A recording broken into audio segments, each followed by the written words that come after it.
கடல்ல கலந்திருக்கு உப்பு, சாம்பார்ல போடணும் பருப்பு. அதியமானுக்கும் ஔவையாருக்கும் இருந்தது மிகச்சிறந்த நட்பு. நிம்மதியா வாழ்றவங்க கல்வின்னு பணம்னு சொன்னா அது அவங்க செய்யற மிகப்பெரிய தப்பு. நல்ல மனசுக்காரங்கள்ட்ட மட்டும்தான் இருக்கு அளவுக்கு அதிகமான அன்பு.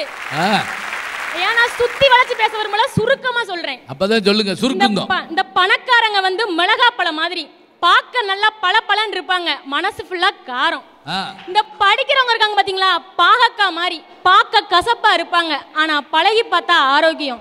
ஆனா நல்ல மனசுக்காரங்க மட்டும்தான் ஆப்பிள் பழம் மாதிரி பார்க்க அழகா இருக்கிறத விட உள்ளம் அதை விட அதிகம் அழகா இருக்கும். ஒன்றும் இல்லை, தென்றல் நிம்மதி தரும், தென்றல் நிம்மதி தரும் அது புயலா மாறுற வரைக்கும். மழை நிம்மதி தரும் அது வேளச்சேரியில வெள்ளமா மாறுற வரைக்கும். இந்த கல்வியும் பணமும் நிம்மதி தரும் அது அடுத்தவர்களுக்கு கொடுத்து பார்க்கிற நல்ல உள்ளம் வர்ற வரைக்கும்.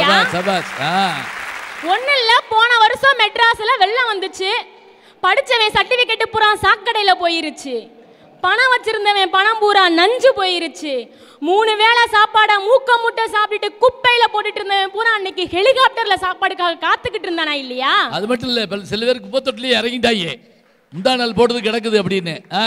ஒன்னும் இல்ல, பேருந்துக்காகவும் ஆடி காருக்காகவும் காத்துட்டு இருந்தேன் பூரா அன்னைக்கு படகுக்காக காத்துட்டு இருந்தான். ஆனா அன்னைக்கு கூட ஒரு நல்ல சம்பவம் நடந்துச்சு, உலக நாடுகளே பேசுச்சு.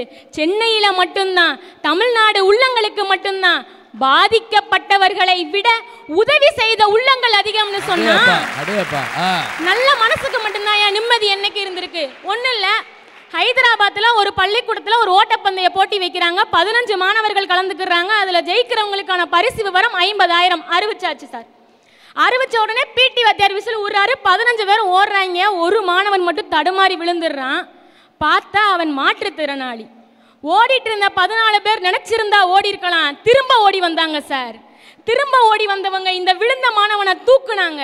தூக்கி அவனோட கரம் பிடித்து அந்த 15 மாணவர்கள் நடந்தாங்க. அந்த ஊனமுற்ற அந்த மாற்றுத்திறனாளி மாணவன் நினைச்சானா, நமக்காக இவங்க வர்றாங்க, இவங்க ஜெயிக்கணும், நம்ம வேகமா நடக்கணும்னு. அந்த மற்ற 14 பேர் நினைச்சாங்கன்னா, இவன் விழுந்திருக்கிறான்ல, கால் வலிக்கும், மெதுவா நடப்போம்னு. இவனுக்காக அவங்களும் அவங்களுக்காக இவனும் சேர்ந்து 15 பேரும் ஒன்னா வெற்றி கோட்டை தொட்டாங்க சார்.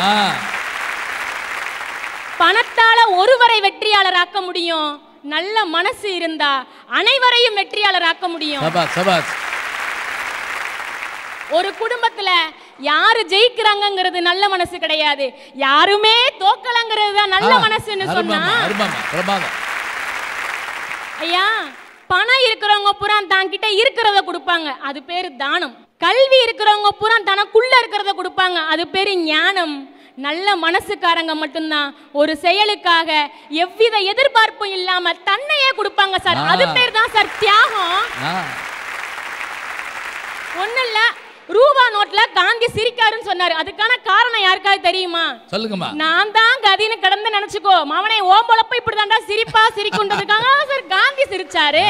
அவர் மட்டும் இல்ல, அவரையும் சேர்த்து செல்லாமாக்கி விட்டாங்கல்ல. ஆடி கார்ல போறது கிடையாது வாழ்க்கை, ஆடி கார்ல போறது கிடையாது வாழ்க்கை, ஆஸ்பத்திரிக்கு போகாம வாழ்றதுதான் சார் வாழ்க்கை.